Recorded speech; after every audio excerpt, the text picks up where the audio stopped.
You saw him yesterday in Pennsylvania where they managed to let him out of the basement basically so they could cut an ad to make it look like he's actually out there. It's all from the same shot. But, Joe Biden was out of his basement miraculously for a few minutes, but he forgets where he is.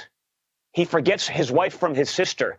He forgets the office he's running for. He's looking at notes. You see him. I mean, he literally read the subtext of the teleprompter stuff. It looks like he's trying to give an organic interview, but he's reading the bullet points on a teleprompter because he can't remember them. And now you compare that with, okay, 2 brain aneurysms is probably an issue. Nothing to see here, folks. I mean, the cause and effect is so flagrant. And it would be sad, Dave, if it wasn't so scary for our country.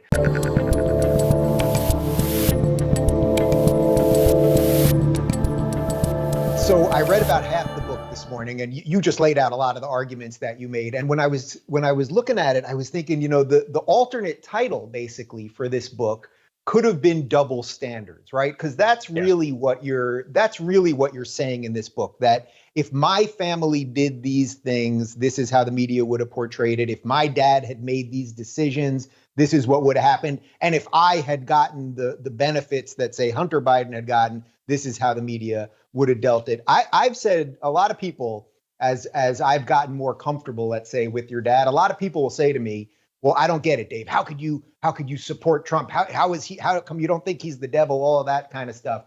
And what I always say is, well, he understood the media more than anything else, that it wasn't just Republicans versus Democrats. It was Republicans versus Democrats plus the media. That to me seems to be a huge thrust of what this book is. Does it all boil down to the double standards thing for you?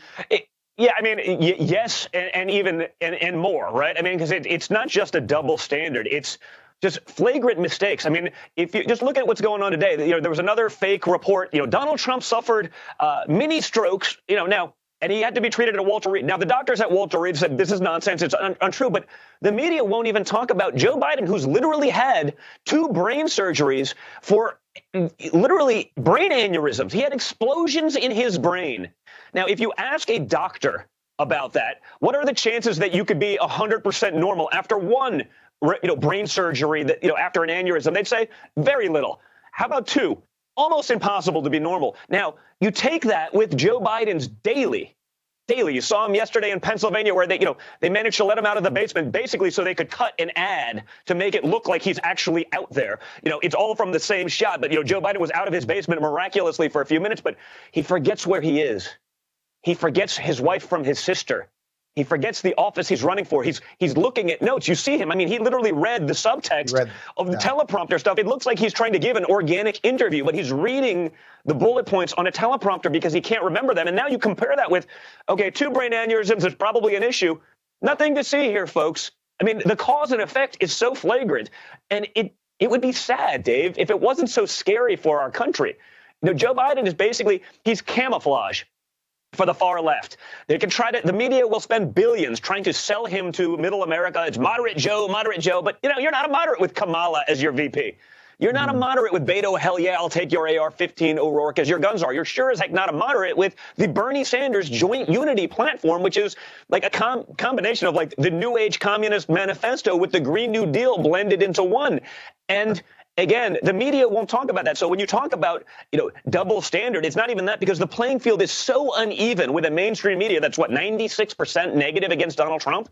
I mean, that's a lot of ground to overcome. They won't talk about the good things. You saw, well, you may have been off the grid when this happened, but they got a peace deal done in the Middle East. I was just going to bring it up, yeah. This is the holy grail of geopolitical politics. Hasn't been done in a quarter of a century. They spent more time last week fact-checking my 3-year-old nephew if, in fact, he did build a Lego White House for my father. Now, there's a picture of it, but they spend more time talking about that because Ivanka mentioned it in her speech. Attacking a 3-year-old now. I mean, Nick Sandmann at 16, they destroyed him. I figured, okay, they wouldn't go much lower than that, but now they're going to a 3-year-old to attack him. But the average American has no idea we signed a peace deal in the Middle East. And, that's the insanity we're up against. So that's why this book, it's not just for, people on the right. It's for people in the middle who are undecided, because if you're undecided and you're sort of going 50-50 either way, imagine you actually knew about Joe Biden and his policies. Imagine you actually heard about the Trump administration's successes, neither of which, you've been made aware of. That's what this book is. It's designed to inform. And again, it's more for the people in the middle that aren't sure than it is anything else, because someone had to step up and do it. So in the chapter about the Biden health stuff, where you talk about the brain aneurysms and everything else, and you refer to Obama's doctor and a bunch of other medical professionals in it, and you actually go out of your way to make a point that you're not trying to mock the guy, and you have sympathy for this kind of stuff. Like you're not being a dick about it. You're really not. One thing that you sort of hint at is basically, and you sort of implied this already, that he's just kind of a puppet for something. What do you really think that thing is? Like, is it the party apparatus? Like, who really is in charge of the DNC at this point? Well, I think it's the radical left. I mean, you saw that. You saw that if you watched the DNC. I don't know if you came out of hiding yet from that one. If you didn't, I'm catching up now. It'll save you a lot of grief, because if you watch that, you'd think that America was the most oppressive regime ever created in the world, and that it's a terrible place. And again, I watched for 5 days. Not one person mentioned the looting, the rioting, the violence going on. Not one. At the DNC, they had a week. Instead, they painted this picture of, America's a terrible place. If you like anything about it, you're a terrible human being.